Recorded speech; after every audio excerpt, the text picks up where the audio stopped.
Right there, right there. That's it. Deontay Wilder a changé son style de boxe, sa technique de boxe. Dans cette vidéo, je souhaite te parler de vidéos d'entraînement de Deontay Wilder qui a complètement changé sa façon de boxer. Dans cette vidéo, donc, je vais te donner mon point de vue, je vais t'expliquer pourquoi c'est intéressant pour lui justement d'adopter une technique comme cela et en quoi ça peut être aussi un danger pour lui. Et ça va être beaucoup basé sur la puissance de frappe et surtout la capacité à être percutant et précis. Chose qui est parfois difficile avec Deontay Wilder qui a une technique bien souvent très brouillon, mais qui, lorsqu'il touche son adversaire, fait très mouche. Avant de commencer cette vidéo, je vais dire que dans la description, il y a un lien qui te permettra de télécharger une formation 7 jours pour booster ta puissance de frappe. Cette formation, je te l'offre. Il suffit simplement de cliquer dans le premier lien et ce lien te permettra d'avoir cette vidéo exclusive où je vais t'apprendre comment augmenter ta puissance de frappe. Aussi, tu auras des renseignements sur mes prochains bootcamps et d'autres techniques que j'explique pas forcément sur YouTube. Donc c'est dans la description, il suffit simplement de passer ton meilleur mail et on se retrouve dans les coulisses. La chose est vraiment intéressante au niveau du changement de boxe de Deontay Wilder. D'ailleurs, reste vraiment jusqu'à la fin. Je vais te montrer des trucs très intéressants pour pouvoir être efficace au combat.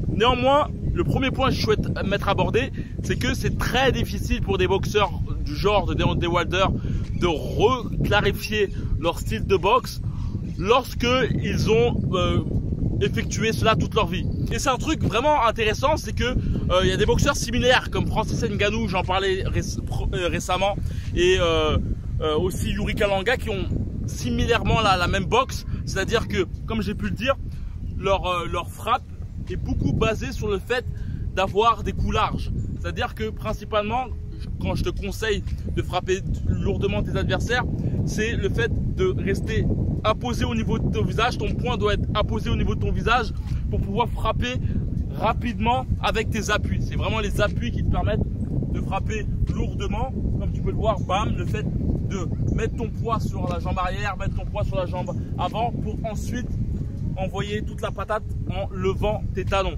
Et ce que font justement Francis Ngannou, Deontay Wilder et Yuri Kalanga, c'est la même chose, sauf que là, il y a justement cette volonté de mettre justement le point plus ou moins loin pour pouvoir frapper par la suite.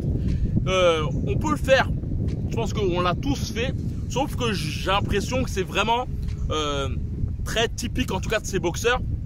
Et c'est cela qui leur permet aussi d'avoir la foudre.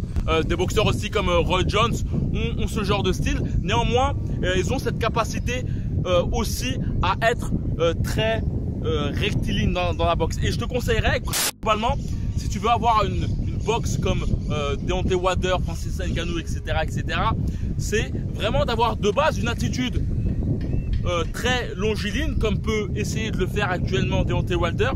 Mais lorsque tu vois que ça touche, et ben de ne pas hésiter justement à frapper lourdement. Donc bam, bam, bam, bam, bam, bam, ça touche, bam, ça touche, bam. Lorsque tu as une boxe basée sur le fait d'avoir des coups larges, et ben tu es très handicapé si justement tu as un boxeur qui lui affiche une boxe basée sur le fait d'avoir des coups rectilignes. C'est-à-dire que ce soit même, je disais que Francis Ngannou d'ailleurs dans une précédente vidéo, il avait des coups rectilignes, mais beaucoup basés sur ses directs. C'est-à-dire que ses directs, c'est très rectiligne, il avait vraiment un impact sur ses coups, mais tu peux avoir la même veine aussi au niveau de tes crochets. Un point très intéressant, c'est que si tu veux pas avoir des coups larges au niveau de tes crochets, n'hésite pas à mettre ton coude au niveau d'une sorte de mur comme ça pour envoyer tes crochets par la suite. C'est un bon moyen justement pour avoir des crochets efficaces et percutants. Et surtout, n'oublie pas de lever tes talons, c'est une chose primordiale. Lève tes talons pour pouvoir frapper lourdement. En fait, toute ta puissance de frappe se situe au niveau de tes talons. Et en fait, le principe que peuvent faire Deontay Wilder, Francis Ngannou et Yuri Kalanga, c'est justement le mix des appuis et aussi de la musculature au niveau des bras. Je terminerai avec une chose, c'est un combat qui m'a particulièrement fait kiffer. C'est un combat entre Emmanuel Augustus et Mika War. Et on peut voir justement cette dualité entre les coups larges et les coups centrés. En fait, quand tu es fatigué et que ton adversaire est aussi fatigué, de ne pas hésiter à chercher le centre. Chercher le centre et surtout à avoir une attitude de mouliner. Le moulinement, ça te permet d'une part de pouvoir frapper ton adversaire, tac tac, avec tes directs et avec tes crochets. Et surtout, lorsque les gens sont fatigués, en général, ont tendance justement à avoir des coups larges. Donc, le fait justement de mouliner te permet justement de pouvoir avoir une longueur d'avance sur ton adversaire.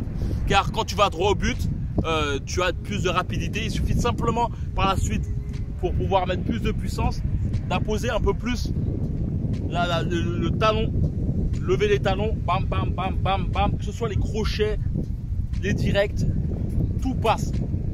Et par la suite, comme j'ai dit, lorsque tu sens que ça fait mouche, tu peux te permettre par la suite de mettre un peu plus de largeur dans tes coups. Donc, la chose que je pourrais te conseiller globalement, et aussi quand tu frappes au niveau du sternum, n'hésite pas à frapper comme ça pour avoir plus de place au niveau de l'abdomen.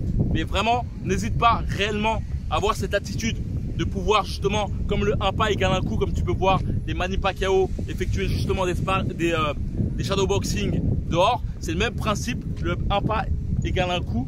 Et d'ailleurs, c'est là où tu vois la puissance justement des coups rectilignes. Et par la suite, lorsque tu vois que ça fait mouche, eh ben, n'hésite pas à mettre du plus large, quoi. J'espère que tu as kiffé cette vidéo. En tout cas, je vais te dire que, comme j'ai dit au début, si tu souhaites augmenter ta puissance de frappe, si tu souhaites être moins crispé, comprendre comment justement être bien positionné pour pouvoir mieux frapper tes adversaires, surtout en n'étant pas forcément à découvert comme peut l'être Deontay Wilder, eh ben, je vais te dire que dans la description, il y a un lien qui te permettra de télécharger une formation en passant ton meilleur mail. Cette formation, c'est 7 jours pour booster ta puissance de frappe. 7 vidéos envoyées dans ta boîte mail qui te permettront justement de comprendre des principes que je n'explique pas forcément sur YouTube. Et donc voilà, c'est dans la description, il suffit suffisamment de cliquer.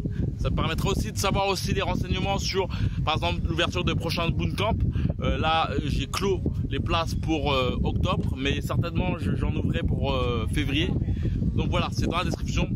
Si tu souhaites avoir des renseignements justement sur mes prochains bootcamps, tu peux venir directement vers moi sur Instagram. Et donc voilà, comme d'habitude, que la boxe avec toi. Ciao.